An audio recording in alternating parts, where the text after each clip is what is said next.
abnormalities were thought, and more of Sancho's history was revealed, along with the others at Manchaland. But there's still more to uncover.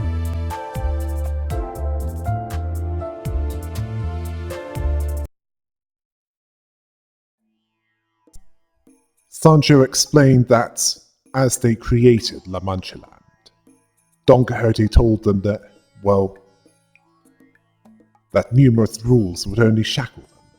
So he gave them freedom to enjoy what they're doing in any way that they wanted. However, there was only one rule that he would never forgive them for breaking. They mustn't harm humans. Humobars can sate their hunger. They can coexist with humans. They should stay strong through that period of hardship. They should refuse to give up. And then we see the shepherd's village. Don Quixote told them that no syndicate would ever dare invade their village again after his demonstration of might. He declared that no task was beyond him. Had he not demonstrated that? The villagers could see that, thanking both him and Sancho, asking how she could repay them. They don't have much money. Sancho suggested that her running shoes could fetch a nice price. Don Quixote disapproved of this. Fixers don't deal out justice based on the promise of reward. All he asked from them was to spread flyers, to spread the word about the Manchaland to the others of that shepherd village, allowing Sancho to provide the explanation. Sancho didn't want to do this, but Don Quixote indicated that she'd get on with this. She again didn't speak. Don Quixote told her to not just stand there and say something. She's supposed to be his loyal assistant. Sancho refused to speak in that manner, as in like a Shakespearean actor, seeing it as ridiculously juvenile. Don Quixote saw it as something that added colour to life, asking how else will humans truly see this just and valorous as the fixers that they are.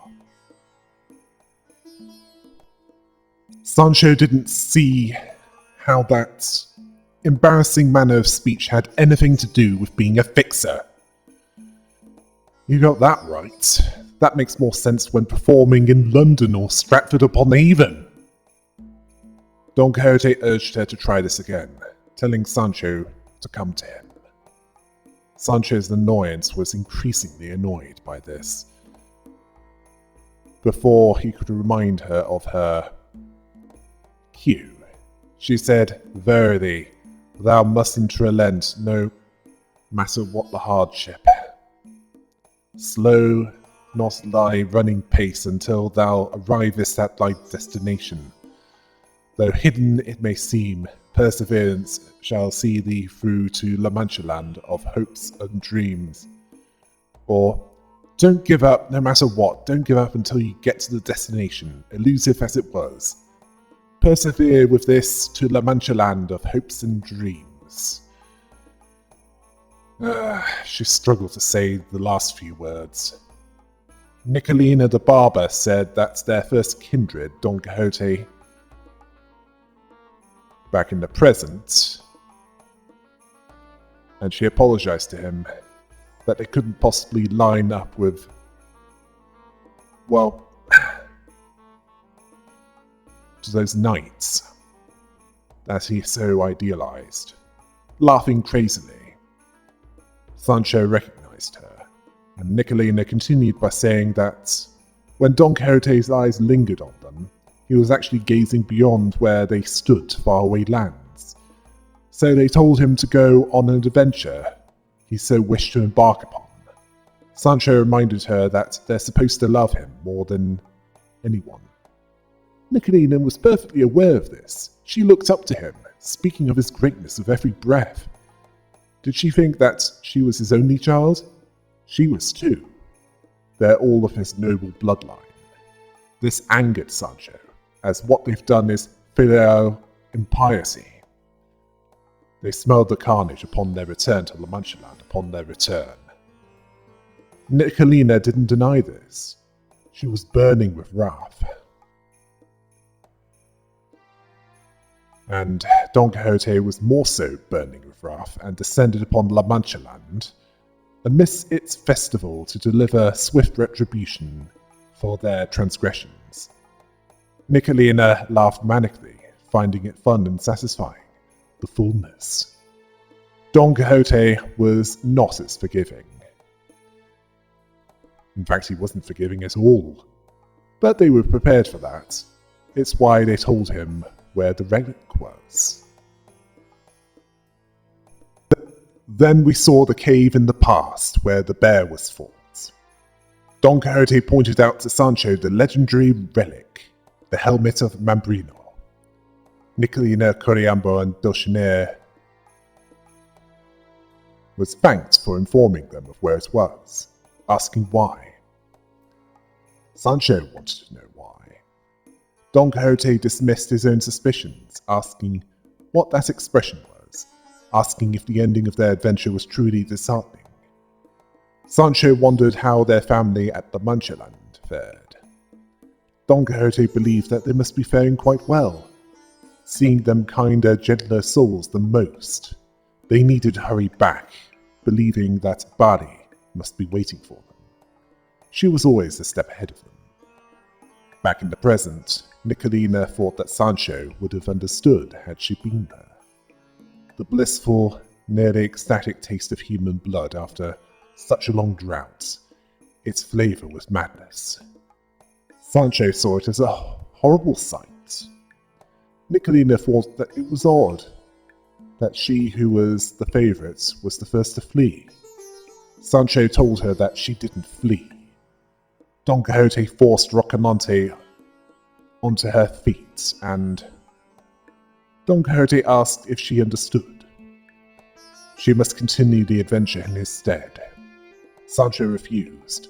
She wanted to fight with him, by his side, even if he told her to follow Bari. She'll lead her away from there. Sancho ordered Rocinante to stop walking. She didn't want to leave, asking why did it refuse to obey her. She didn't want an adventure. She pleaded with Rocinante to not take her away from there. Back in the present, Nicolina was laughing at this, finding out what happened. It's why Don Quixote was weakened, why there wasn't a trace of Sancho anywhere within La Manchaland when the dust settled. Noting that Sancho stuck to him like glue, glaring at them with that haughty, condescending look whenever they approached. Sancho didn't see herself as condescending. Nicolina didn't believe her, as she never wore the clothes that she made for her. Sancho had nothing worth saying about that. Nicolina was asking why she was looking at her like that, seeing them as disgusting. They were so hideous, weren't they? Becoming so. Sancho didn't think much about the mask sewn onto every blood fiend's face, asking if that was her doing. Nicolina laughed crazily and confirmed this, and was proud of this. She was the only one that could have managed such intricate needlework. She sewed the mask onto their faces, needle by needle, so they could be happier and more flamboyant, so they can never take them off again. Sancho wanted to know is what happened there in the Manchaland during her 200 years of absence. What they found at the end of the adventure was no relic of legends. It was a cursed relic, seeing it as her plan all along, because defying Don Quixote was so terrifying and so unnatural to them. They needed him to be gone for a while, to suppress that natural revulsion. It was the only way that they could have enough courage to rebel against him. Nicolina asked, how long? Did she seriously think that the Manchaland had left? Rebellion? defiant. It wasn't so simple. While she was daydreaming, prancing about with the night of the white moon, they were dying a slow, painful, unbearable death. He would say, "Oh no, a blood fiend doesn't die so easily." He would say this was true, but the existence wasn't so different from death. Life without human blood had no meaning. She saw no future, nothing to spark their happiness. Yet they still had to laugh, because they were bound to love Don Quixote, their blood fiend father, or in your case, your blood fiend grandfather. For 200 years they laughed and laughed, when all they ever wanted was to live as a blood fiend should. Dulcinea had enough, as she wouldn't ever understand them. Besides, Don Quixote had finally woken up from his delusions and came to his senses. Sancho was not amused by this, and Dulcinea could see from the look of her face her adventure wasn't very fulfilling. She preferred her from before, even though she hated her eyes, but the twinkling eyes were at least bearable to look at. Sancho wanted to know what Dulcinea meant by that. When she went on her journey with Rocinante, they remained trapped there.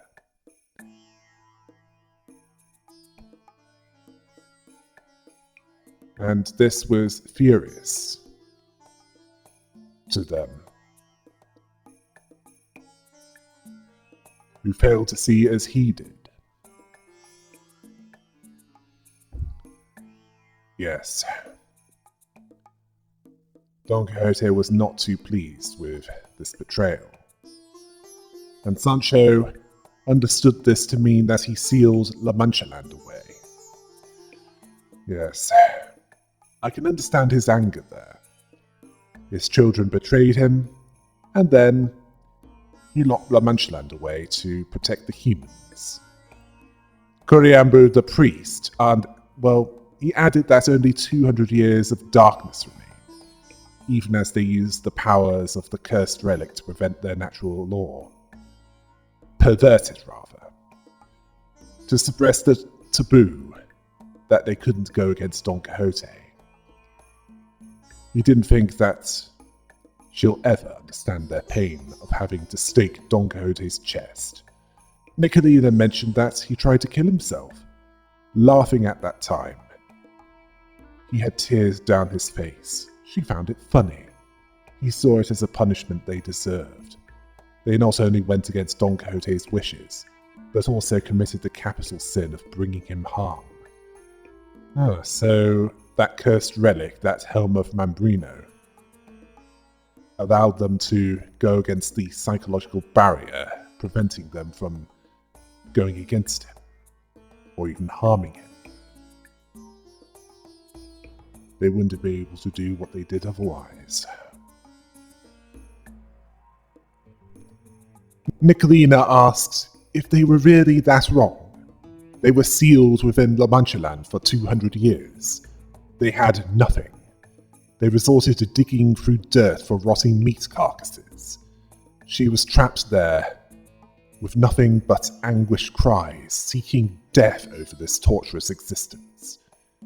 It went from cries to mad laughter to despondent wailing, laughing in a way that a certain clown prince of crime would approve of. Sancho didn't give a and told them to get out of the way. She wanted to talk to him herself. Nicolina asked why she should wish to talk to him, after she abandoned them and fled with Rocinante. Not by choice. Nicolina, Coriambo, and Dulcinea decided to leave and send a large group of blood bags and blood fiends to deal with Dante's 11. They were all destroyed. Yep. That cursed helm, the helmet of Mambrino. They likely planted it there. Or had someone else plant it there for them, which had an effect that allowed his family to not be affected by the psychological hold that he'd normally have on them. All to go back to how things were before, and to spare those within what is now District 16 from them. He sealed away Manchaland in a pocket dimension, and they didn't take kindly to that and decided to stake him many times. Makes it sound like it was doomed from the start, wasn't it? In the outskirts in the past, near Lethe, the River of Oblivion, Barley, the Knight of the White Moon, thought it was quiet. It's not such a peaceful place even now. They are observing them. After a pause, she believed that there will be more wars after the war of humans and bloodfiends. The war against the nebulae beyond the outskirts was all but written. She saw humanity's inability to find satisfaction as the very hunger that leads to war, seeing it as an inevitability. Well, she's not wrong, and that's just based on the Smoke War, as in what would happen before the White Knights and Dark Days. She saw this as ridiculous, as she's talking the ear of someone who's about to forget everything. She decided to repeat what she said, in case it wasn't clear. She wouldn't remember anything when she drinks from the river. Herself, Don Quixote, her family, all the stories shared, even that conversation. Sancho was fully aware. Barley then continued that once she drinks the water, she'll lead Sancho to the place where she'll reside. She saw an abandoned lighthouse not far from there. It's unlikely anyone would find her there. Sancho was fine with this. Barley knew that this was it, asking Sancho how she'll live on. She didn't know. She's lost everything, and now she's preparing to lose what little she has left of herself. Did she think that the question she was asking had any meaning to her? It's better asked once she stumbled. Barley was silent. Sancho told her once she drinks the river's water to leave her. She thanked Barley for everything. Sancho then made it clear that the river made her forget her instincts as a bloodfiend, but it didn't free her forever. Back in the present, she told the others that it's because they're forever bound by their base desires. Through Rocinante, she could hide every aspect of being a bloodfiend from everyone else, allowing her to pass for human. It only left her drifting in a ridiculous dream, now that she's awake, barefoot. Then Don Quixote appeared and said that it reopens as a space wand, and the middle of it was open to them. He spoke of how that's the Manchaland. Then Sancho asked what happened there. He saw it as a tale as old as time. They couldn't forgive each other. Nicolina screamed at Don Quixote to open the gates, begging Don Quixote to not leave them in the dark and forgive them. He didn't, as they refused to share his will. Did they fail to understand? La Manchaland must remain sealed forever. Nicolina understood this wasn't going to change. If he won't, they have no choice. She wants to feel happiness again. She said this as they each inserted stakes in Don Quixote. Then Coriambo had his turn. He told Don Quixote to not forgive their sins and please. Then Nicolina told him to just stab him. Dulcinea was silent at this. They screamed at him to forgive them, to save them. If they wouldn't, they'll make him suffer with the rest of them. This was disturbing to Sancho. They tortured him for 200 years. Don Quixote didn't see it as her fault. It was his sin of dreaming an impossible dream. Nicolina didn't think that she'd understand their unimaginable suffering. Due to her comfy oblivion, which took even her instincts as a bloodfiend away. Their pain of being deprived of blood for 200 years. Their pain of having to stab Don Quixote with thousands of stakes. Coriambo then told her that, well, what happened recently, more recently, an answer to their prayers arrived. From the heavens cascaded a light most warm.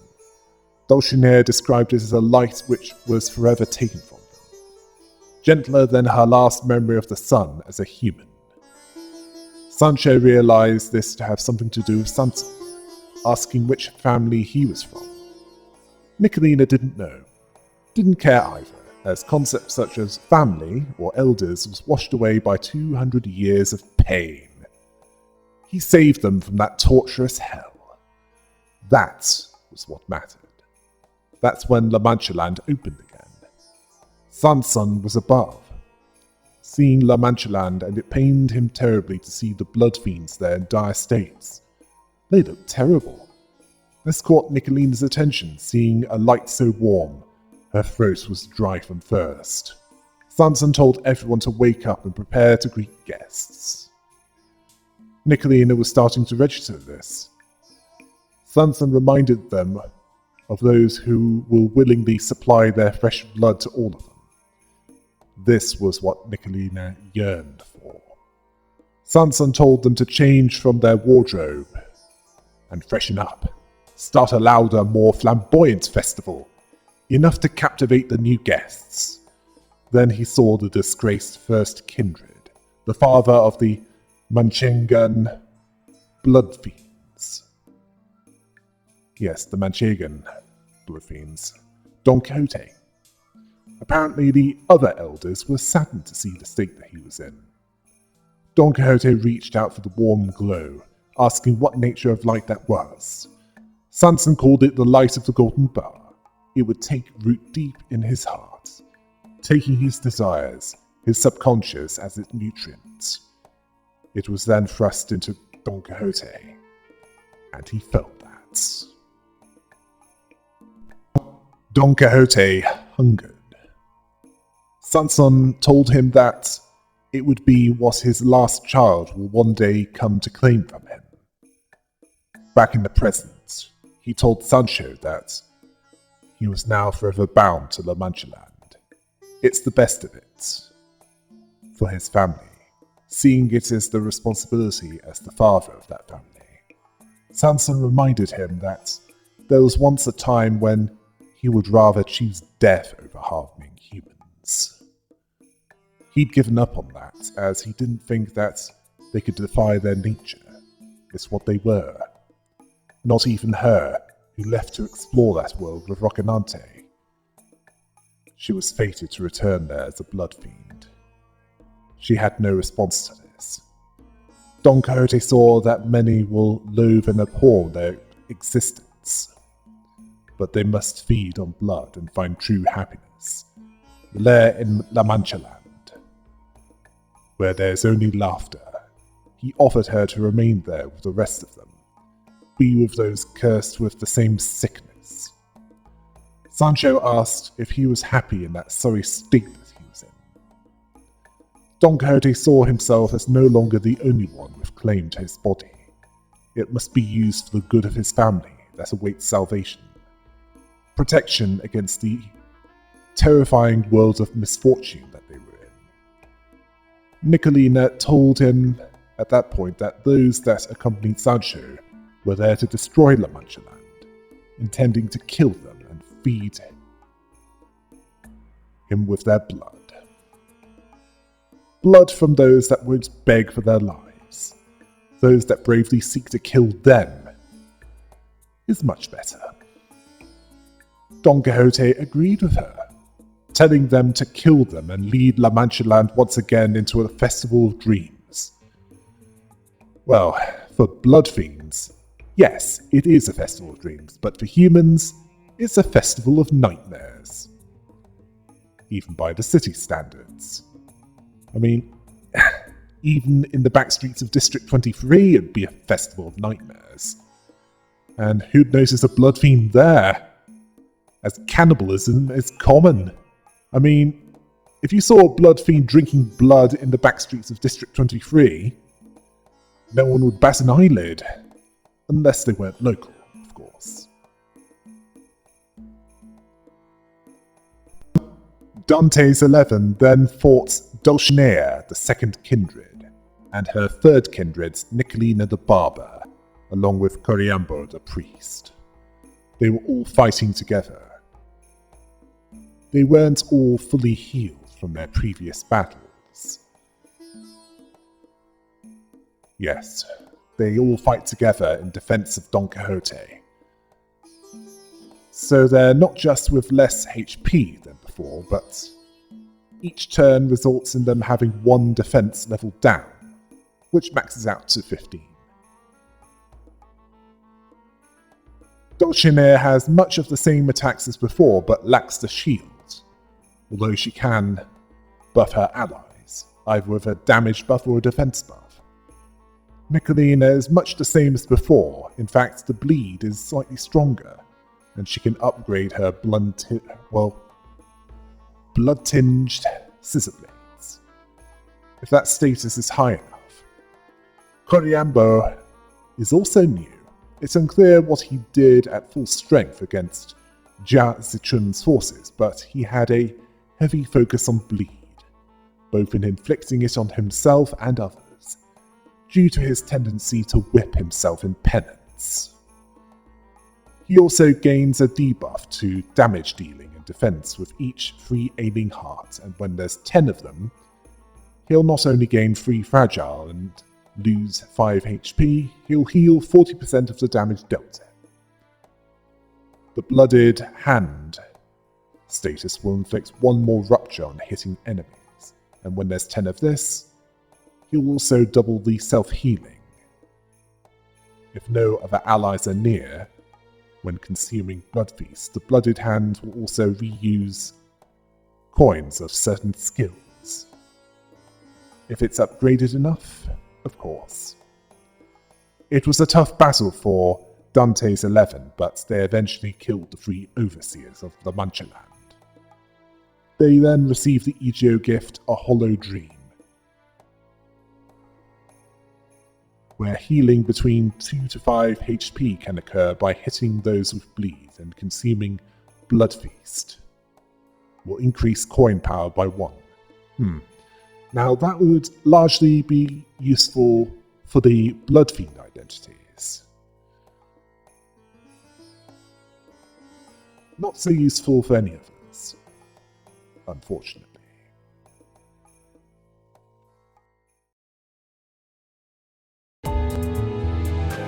The overseers are gone, but the defences haven't crumbled completely. Until next time. Hail the rabbit!